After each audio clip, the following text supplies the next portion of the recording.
So this interview you were about to hear that I did with Johnny from Brotherwise Games about their new game Boss Monster is otherwise really fucking good, but there was a point in the interview where my voice recorder app on my iPhone crashed. So there's going to be a bit of a hitch in that. I hope you understand, and I hope you guys enjoyed the interview anyway. And check out their game; it's really cool.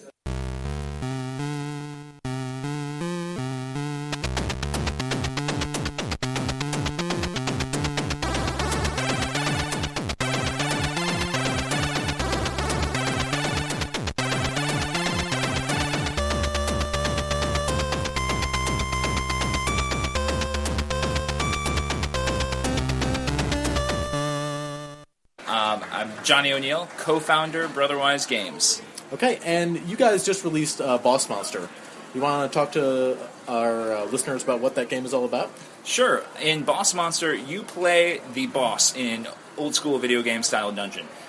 The goal of the game is to build the toughest but also the most attractive dungeon. And all the players are competing to lure in heroes and destroy them. The person who kills the most heroes before anybody else does is the winner. But if you get too greedy, you can get into a situation where the heroes can kill you first. So, like, everyone is playing a boss and no one's playing the heroes? That's right. The heroes are kind of the AI in this game. They pop up in town every turn, and they're lured to dungeons depending on what kind of treasure you have. So, fighters are looking for magic swords, wizards are looking for spell books, and if you have the most of that kind of treasure, you'll get that kind of hero. But you can only have 5 rooms in your dungeon, so you have to kind of adjust your dungeon as you're playing and respond to what other people are doing to try to kind of bid for the heroes. So is it possible to adjust your dungeon as the heroes are going through it? So on the fly, do some improvisation? Every turn you can build one room, and that is kind of the constraint that as somebody is coming through, you can cast spells on them, which can do surprising things, but it's more about kind of keeping an eye on everybody else's dungeons, like, oh man, that guy has a lock on fighters, but mages are up for grabs, so this time I'm going to play a mage room. And you play your rooms face down and reveal them, so there's a little bit of a surprise every turn, where it's like, oh, alright, looks like that guy gets, clerics this time. So, as the heroes go through the dungeon, and if they eventually get to you, is there some kind of battle element? Can you prevent them from killing you, or is it just as soon as they get there, you're done? Basically, every room has some kind of damage value. It's usually between 1 and 3, and as they're going through, the heroes, our ordinary heroes have 4, 6, or 8 health.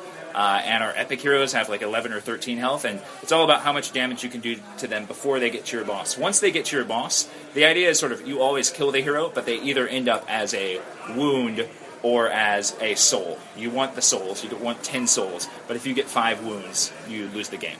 Okay, so you want to kill them and not wound them. Exactly. So you want to kill them and not be wounded by them. Okay, so what happens if you don't kill a character, but they manage to kill you? Are you just done for the entire game? You are done for the entire game then, but usually the way it's balanced is that, if you're playing a multiplayer game, there isn't usually going to be one person sitting out for too long. Okay. A game of Boss Monster can be played in as little as 15 minutes. Longer games, if people are really agonizing their choices, might get up to 30 minutes. A little bit more or less, depending on how many people are playing. It's 2 to 4 players. And but in that time, usually by the time somebody dies, you're into the last 5, maybe 10 minutes of the game. So what was the biggest obstacle you guys faced when balancing this game? What was the thing that you kept seeing in playtesting over and over, and how did you guys eventually overcome that? I would say the number one challenge that we faced in playtesting, and even still to this day to some extent, as we develop new expansions and new cards, is balancing hero power versus boss power. Okay. Because we want to put in the game take that effects, and effects that let you, kind of screw with your opponent's dungeon. And we've got some of that, but if you put too much of that into the game, very quickly you can get into a situation where the heroes overwhelm you. So with our latest expansion that just came out, or that's actually just coming out on February 5th, we've introduced items which power up the heroes, but they also give the bosses a way. Once you've killed a hero, if you kill it, you get to claim its item and then use that on your opponent. So you're making the heroes stronger, but you're making the bosses a little bit stronger too. Okay, and is there a competitive aspect, or is it just everyone's always trying to get heroes into their dungeon? Can you sabotage your foe's dungeon? Yeah, absolutely. Right now, that's mostly done through spell cards, where one spell card we have is called Assassin, and it just powers up a hero a little bit more. It gives them a +3.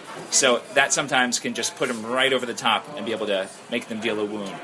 There are effects that let you, destroy a room in an opponent's dungeon or force an opponent to discard cards. Tools of Hero Kind has more of that than the base game, regular Boss Monster has. Do you have any really fun stories from when you guys were playtesting this game? Like any games that went completely wrong in ways that you didn't expect at all?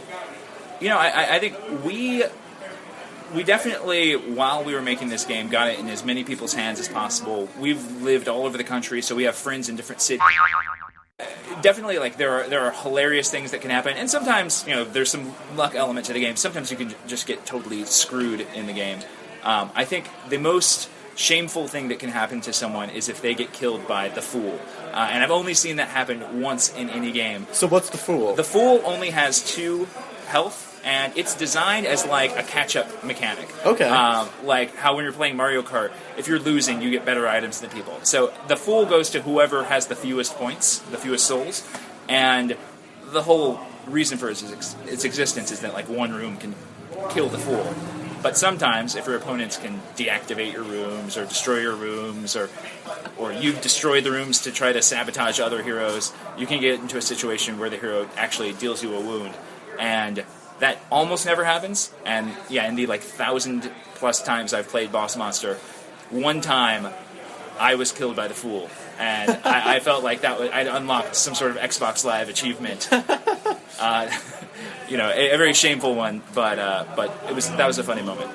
So the packaging for Boss Monster and expansion are pretty clearly video game based. Yes. I assume a lot of the inspiration for this comes from old school video games? Yeah, my brother and I grew up playing video games. I spent a lot of time, when I was in college and a little after that, writing for a website called Nintendorks.net, which did video game reviews.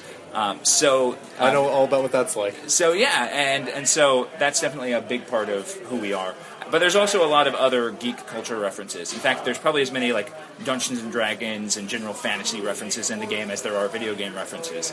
Nice. But there'll just be more and more of that. And in Tools of Hero Kind, pretty much every item either references an archetype of fantasy or video games, if not a specific reference.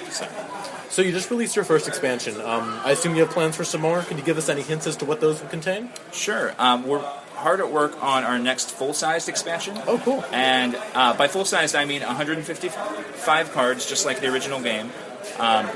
It's going to be playable standalone, or you can shuffle all the cards together, and it's designed to still be perfectly balanced that way. And that one, we don't have a name for it yet. Currently, we're calling it Boss Monster 2, but that will not be the final name.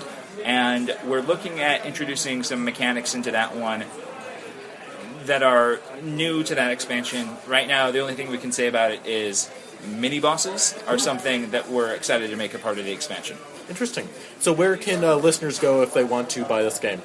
If you go to brotherwisegames.com, which is spelled like otherwise, but with a BR in the front, we've got it there. ThinkGeek.com often has it in stock. And, game stores around the country. We've had a hard time keeping it in stock. We've been really excited by how well it's been doing. But it's definitely available at all game distributors. And as long as we've got units to ship, it should be at friendly local game stores across the country. Awesome. Well, thank you so much for taking the time to speak with me. I really appreciate it. And can't wait to see what you guys have for us in the future. Awesome. Thanks for asking. Yeah.